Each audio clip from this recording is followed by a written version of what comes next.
Nah, ini melanjutkan obrolan tadi tuh. Kan Ngobrol. di dunia kedokteran sama ini kebetulan kita nonton bola nih, ada nggak kaitannya sama bola gitu?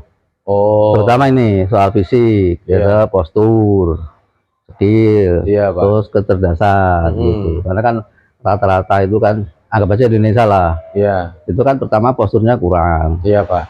terus sudah skillnya juga kurang, kecepatan kurang. Nah, itu biasanya dipengaruhinya kan salah satunya mungkin pengaruh gizi juga mungkin ada juga Berpengaruh. kali ya. Jadi Mm-mm. posturnya jadi kurang, jadi dari kecil makanannya ya itu aja lah gitu, nggak seperti orang luar kan, kayak orang Iya, Afrika.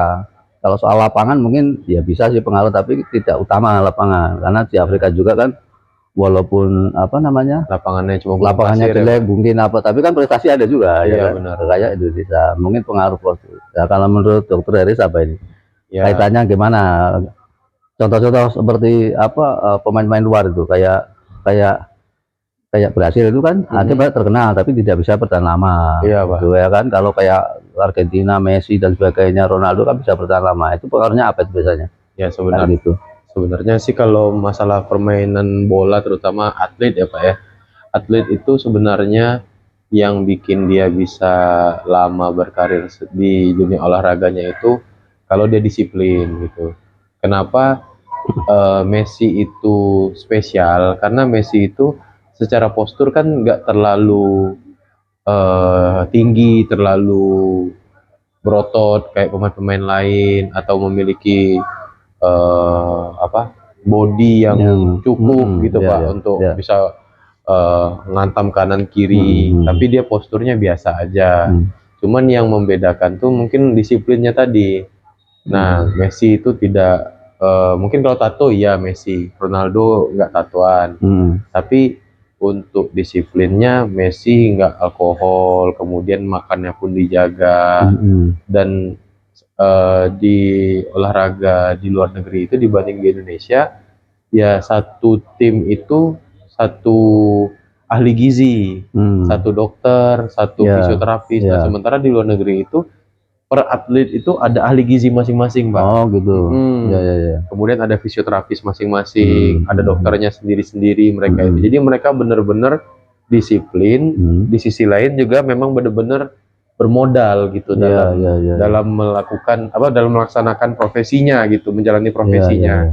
Hmm, Nah, kalau di Indonesia ya yang diatur ketika sama klub kan kalau udah pulang ke hmm, rumah mulai hmm, makan nasi hmm, hmm, goreng hmm, hmm. yang garamnya tinggi, kemudian Ya ya ya garam tinggi kan nggak ya. bagus untuk atlet karena masalah hidrasi soal cairan dalam tubuhnya, Hmm, hmm, kemudian hmm, juga hmm. mempengaruhi dengan denyut jantungnya Ya ya ya. untuk stamina.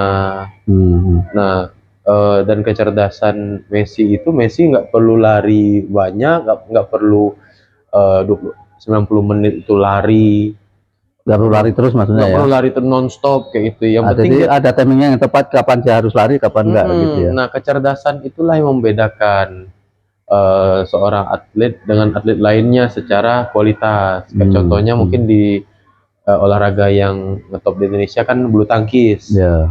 Kalau bulu tangkis itu kan untuk punya kecerdasan permainan itu kan tipis Pak. Maksudnya tipis itu strateginya nggak banyak. Ya, karena tidak bukan tim ya kan. Bukan tim, cuma berdua paling Hmm, maksimal ya ya. kan.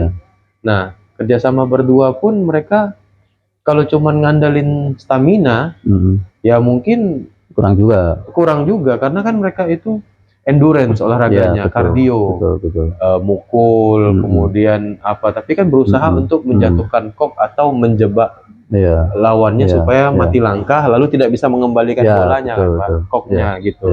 Nah, jadi memang kecerdasan pada atlet itu tuh penting dibandingkan Hmm. cuman sekedar teknik, Ya, ya, skill, dan juga postur ya. seperti itu. Nah, ini ngomongin kalau pemain Indonesia itu kan kebanyakan misalkan dia bawa bola. Iya Pak. Harusnya dia ngumpan, nggak Mm-mm. ngumpan. Ya, Begitu udah kepepet baru ngumpan. benar. Atau enggak dia bawa bolanya terlalu kencang. Akhirnya malah dekat Iya, sama kiper musuh. Jadi iya, kena. Berarti mungkin kecerdasan yang kurang itu kali ya. benar Pak. Ya, Keputusan dia dalam kapan passing, kapan dribble, ya, kapan dia mesti ya. nembak, kapan dia mesti ngoper ke kawannya. Bahkan orang kan selalu bahas pemain luar negeri itu pergerakan tanpa bolanya jauh lebih hebat dibanding pemain kita. Pemain Iya, kita yang penting, iya. oh saya pemain sayap, berarti saya harus di sayap. Sementara orang luar negeri itu meskipun dia pemain sayap, Harus mobile ya. mobile dia Pak. Iya, Dia betul. tahu, oh teman saya ngambil posisi sayap, saya harus gantiin posisi dia Iya, iya. tanpa melupakan tanggung jawab dia untuk jadi pemain sayap Pak. Nah, ini Makanya- karena pengaruh kecerdasan. Pengaruh kecerdasan Lah itu tadi. cerdas karena pengaruh dari makanan atau pas waktu apa makan apanya nih? Tentu kalau kecerdasan itu kan Pengaruh gizi. ini Pak, kecerdasan itu kan suatu hal yang didapat karena repetisi, sesuatu yang dilakukan berulang-ulang. Oh begitu. Nah, ditambah lagi dengan lingkungan. Kalau lingkungannya cerdas, ya sedikit banyak nanti dia akan jadi pemain yang cerdas juga. Di sisi lain, kecerdasan itu harus dia ulang-ulang. Gimana caranya jadi pemain yang disiplin, baik itu secara personal, secara pribadi, maupun dia sebagai tim harus tahu posisinya gimana. Kemudian bisa menerjemahkan instruksi pelatih seperti apa. Dan di sisi lain juga meskipun lingkungan dan kegigihan dia melakukan suatu hal itu berulang-ulang, ya tentu supaya hal tersebut melekat, ya perlu dibantu dengan nutrisi yang cukup. Itu sejak umur berapa kira-kira? Dari lahir ya? Iya kan? Dari sebelum lahir juga kali ya kan? Iya, dari sebelum lahir. Makanya kan Pola makannya ya? orang tuanya harus mencukupi zat besinya, terutama pada ibunya, zat besinya harus cukup. Kemudian ayahnya juga harus punya tubuh yang bisa dibilang makanan bergizi, terutama protein, kayak gitu kan Pak. Karena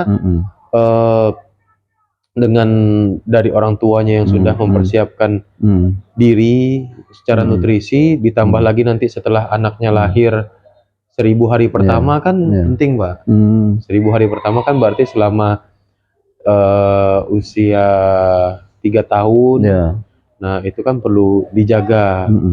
Dia ibunya ngasih ASI, dan juga ibunya bukan cuma sekedar jadi produsen ASI aja, tapi benar-benar oh ya saya mau ngasih susu nih ke anak saya harus makan yang bergizi supaya ASI yang dikeluarkan tuh bukan cuma sekedar cairan, tapi memang betul-betul ada gizinya, ada. Karena cuman itulah makanannya satu-satunya. Berarti dari dia ibunya hamil sampai ngelahirin sampai gede pun memang harus terpenuhi dari awalnya ya. Bukan cuma waktu pas main bola udah terkenal baru mencoba meningkatkan gizi. Tapi kan benar. Nggak bisa juga ya kan? Bisa. Nggak bisa juga ya kan. Jadi pembentukan otak itu waktu masih dari kandungan juga kali ya kan? Bener Pak. Dan di Indonesia ini kan profesi atlet itu bukannya dibilang sebagai profesi yang bukan utama gitu ya. Bukan profesi yang bisa dibilang menghasilkan lah ya Pak. Iya. Tapi lebih ke pelarian sih kalau Haris melihatnya. Sementara kalau di luar negeri itu mereka dari kecil sudah dikenalkan sama bola. Istilahnya bagian dari cita-cita ya kan. Bener. Kemudian yang Haris paling salut itu adalah pembalap sebenarnya Pak. Atlet balap itu. Iya. Atlet balap itu dia dari usianya dini sudah dikenalkan dengan motor, usia 2 tahun udah bisa ngerakit mesin motor, udah tahu dia gimana caranya supaya motornya kenceng. Kemudian kayak mobil juga dia udah main go-kart, main ini. Dan itu memang dari sejak usia dini sekali Pak. Jadi memang ketika dia jadi atlet itu bukan suatu hal yang dia tekuni dalam waktu yang sebentar lalu dia langsung sukses gitu, enggak, tapi dari lahir. Jadi dalam pikiran atau mindsetnya itu udah terbentuk waktu dia masih kecil ya. Benar. Jadi dia memang itu saya motivasinya jadi tinggi gitu. Semangatnya tinggi. Benar Pak. Tapi didukung sama makanan yang bergizi gitu. Supaya posturnya juga mendukung juga. Iya Pak. Dan nggak cuma di atlet. Pemain musik pun juga. Di Indonesia main musik itu ya sekedar pelarian atau jadi bisa dibilang ya pengisi tongkrongan lah. Sementara kalau yang di luar negeri itu pemain-pemain musik itu memang dia dari lahir udah kreatif bermusik, udah tahu alat musiknya gimana, kreativitasnya. Begitu. Kalau itu tadi dibolak-balik itu kalau kaitan sama dunia kedokteran ya, dunia gizi gitu ya, itu karena pengaruh pola makan ya dari kecil.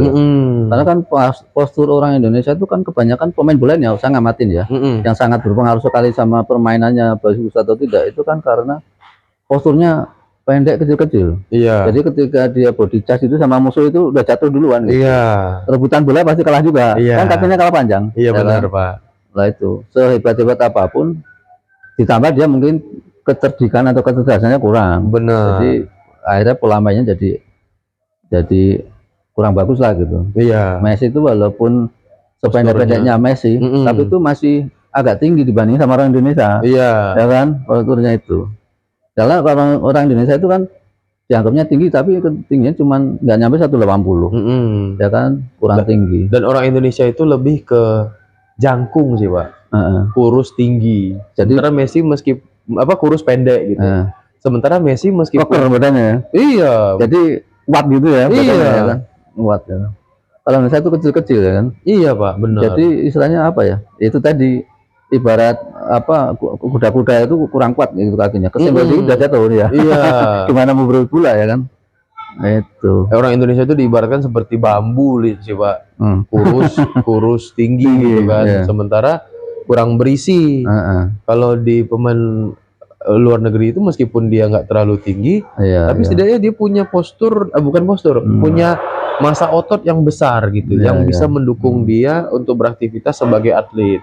Jadi kalau pengen punya anak jadi atlet itu caranya gimana nih? Kalau pengen punya anak, direncanain misalkan nih, wah udah tahu nih di USG anaknya laki-laki, pengen jadi pemain bola. Ini langkah-langkahnya apa ini? Kan hari ini kan dokter, jadi tahu gimana nih kaitannya sama biar anaknya badannya tinggi, tegap, biar keker, terus cerdas juga begitu. Iya, yang terpenting itu kalau kita pengen anak kita jadi atlet atau anak yang bisa dibilang secara fisik punya kelebihan lah ya Pak ya. Kalau masalah permainan olahraga itu kan lebih ke ketangkasan ya Pak ya. Kalau misalnya pengen punya anak yang posturnya tinggi, kemudian punya badan yang berisi, ya orang tua itu dari sejak sebelum punya anak memang harus melakukan promil itu Pak, program hamil. Program hamilnya yaitu gimana supaya si ibunya dalam keadaan bukan cuma sehat tapi bugar. Kemudian sudah menyiapkan diri supaya nutrisi ini akan dibagi dengan janinnya. Kemudian juga punya ayah yang kan cowok itu kalau dia rajin makan makanan bergizi, kemudian juga dia punya fisik yang bisa dibilang cukup apa ya Pak ya, kan kalau soal DNA itu tidak menjamin kadang Pak. Ada yang orang tuanya kecil tapi anaknya tinggi, lebih tinggi dari orang tuanya. Ya makanya di sisi lain ya berarti memang ayahnya itu punya nutrisi yang cukup, cuman karena mungkin di masa lalu orang tuanya tidak memiliki kesempatan mencukupi nutrisi ya sebatas itu tingginya. Jadi DNA itu nggak mesti kalau orang tuanya tingginya segini anaknya segitu juga. Tentu, iya, bahkan Haris sendiri lebih tinggi daripada orang tua Haris kayak gitu kan Pak. Jadi dari situ orang tua itu harus siapkan dulu ayahnya harus bergizi yang cukup sehingga nanti dikeluarkan sel sperma yang sehat, yang bagus, berkualitas yang bagus. Kemudian ibunya siap menampung sel sperma itu, sel telurnya juga sehat. Kemudian selama ibunya mengandung, ibunya makan makanan yang bergizi, tidak istilahnya dalam tanda kutip itu nyampah gitu ya Pak. Yang penting asal kenyang aja gitu. Memang betul-betul dia pola asal kenyang itu yang kebanyakan orang Indonesia itu. Kalau saja, si penting warak, wis turu anggur enak. Benar. Tidak mengganggu orang tuanya. Iya. Diem nggak nangis ya kan. Tapi kan sebenarnya dari gizi kurang ya kan. Harus diusahakan gimana caranya anak itu kenyang yang bergizi, bukan kenyang sekedar kenyang. Di sisi lain mungkin selama anaknya udah lahir nanti ya ibunya menyiapkan ASI terbaik lah dengan makan makanan bergizi. Dan ketika anaknya sudah di atas 6 bulan kan mulai naik teksturnya Pak, mulai MPASI yang halus, mulai yang kasar. Ya ibunya juga harus kreatif. Kita usahakan anak kita jangan sampai punya GTM, gerakan tutup mulut kayak gitu. Gerakan yang tutup mulutnya apanya? Anak Pak, anak tuh ada yang GTM Pak. Nggak mau dia dikasih makan sama ibunya. Gitu ya. Iya.